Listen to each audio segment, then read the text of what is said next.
Hello friends, welcome back to our YouTube channel. तो आज की वीडियो में हम बात करने वाले हैं फॉर्म 10BD एंड 10BE के बारे में।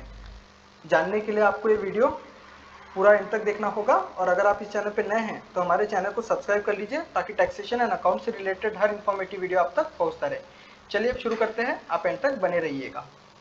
फॉर्म 10BD ये इनकम टैक्स ऑफ इंडिया ने हर चैरिटेबल ऑर्गेनाइजेशन एंड NGO को जिन्होंने भी सेक्शन 80G के अंदर अपना रजिस्ट्रेशन किया होगा फाइल करना कंपलसरी किया है। अर्लियर जब भी NGO को कोई डोनेशन मिलता था और उस डोनेशन को देने के लिए डोनर अपने इंडिविजुअल ITR में 80G को क्लेम कर लेता था, बट उस समय इनकम टैक्स ऑफ इंडिया को उसे काउंटर चेक करने के लिए कोई डाटा नहीं होता था। तो इसी के रिगार्डिंग अब इनकम टैक्स ऑफ इंडिया ने फॉर्म 10BD लाया है, जिसे हर NGO को सबमिट करना कंपलसरी है। तो जान लेते हैं फॉर्म 10BD क्या है। ये 10BD स्टेटमेंट ऑफ डोनेशंस है, जिसमें डोनर और डोनेशन की पूरी डिटेल्स आपको देना होगा। इसके लिए जो time limit income tax of India ने दिया है वो 31 मई 2022 है फॉर फाइनेंशियल ईयर 21 एंड 22। जिनका भी फाइनेंशियल ईयर 21-22 में या उसके पहले कभी भी 80G का रजिस्ट्रेशन हो, उन सभी को 10BD फॉर्म फाइल करना कंपलसरी है। हर चैरिटेबल ऑर्गेनाइजेशन को अपनी 21 फाइनेंशियल ईयर 21-22 के लिए जो भी डोनेशन उन्हें मिला हो उसके रिगार्डिंग सारी इन्फॉर्मेशन अपने पास रखना है, ताकि वो इजीली फॉर्म 10BD सबमिट कर ले। तो 10BD फाइल करने के लिए जब भी आप पोर्टल पे विजिट करेंगे तो आपको एक एक्सेल शीट फिल करनी होगी। उस एक्सेल शीट में क्या क्या डाटा आपको देना होगा, चलिए वो हम वन बाय वन जान लेते हैं। तो पहला जो आपके सामने ऑप्शन आ रहा है वो रहेगा प्री एक्नॉलेजमेंट नंबर। ये प्री एक्नॉलेजमेंट नंबर उन लोगों के लिए रहेगा जो ऑलरेडी 10BD फाइल सबमिट कर चुके हैं।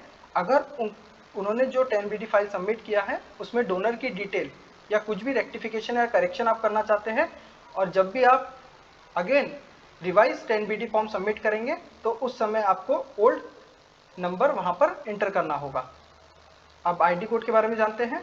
आपके पास डोनर का जो भी आईडी कोड होगा, PAN, Aadhaar number, tax identification number, passport number, voter ID, जो भी आपके पास डाटा हो वो आपको वहां सेलेक्ट करना होगा। अब आईडी कोड नंबर, अगर आपने आईडी कोड में पैन सेलेक्ट किया है तो यहाँ पर आपको पैन नंबर इंटर करना होगा। अगर आईडी कोड में आपने आधार सेलेक्ट किया है तो 12 डिजिट आधार नंबर यहाँ पे आपको इंटर करना होगा। इसके बाद सेक्शन कोड जो होगा वो 80G होगा या 35 सेक्शन होगा, जिसके अंदर भी आपने रजिस्ट्रेशन किया होगा।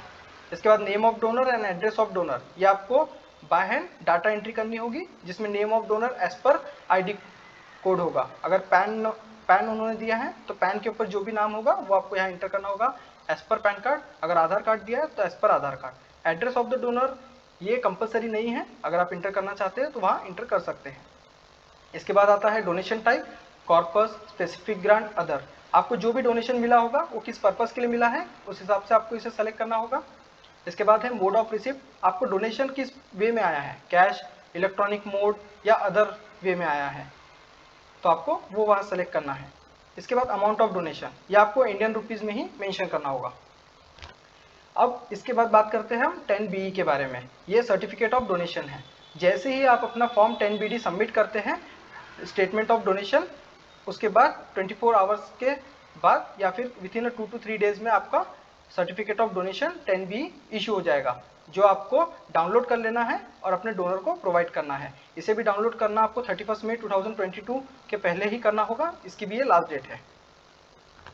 अब correction and error certificate of donation, आप अगर 10BE डाउनलोड करते हैं और उसमें चेक करते हैं कि कुछ भी आपने रॉन्ग फिल किया है तो आपको रेक्टिफिकेशन करके अगेन फॉर्म 10BD सबमिट करना होगा। अब अगर आप फाइल नहीं करते हैं तो उस केस में आप पे क्या पेनल्टी हो सकती है या क्या action income tax of India लेगा वो हम जान लेते हैं। तो पहले जैसा आप देख रहे हैं कि सेक्शन 234G के अंदर अगर आप फाइल नहीं करते हैं फॉर्म 10BD तो 200 रुपीज़ पर डे के हिसाब से पेनल्टी चार्ज कर सकता है। अगेन इसमें एक और सेक्शन ऐड किया गया है 271 के, कि जिसके अंदर अगर आप फाइल नहीं करते हैं तो उस केस में इनकम टैक्स ऑफ इंडिया आप पे पेनल्टी चार्ज कर सकता है, जो 10,000 से लेके 1 लाख तक भी हो सकती है। तो अगर आपने डोनेशन लिया है तो आपको 10BD फाइल करना कंपलसरी है। Thank you.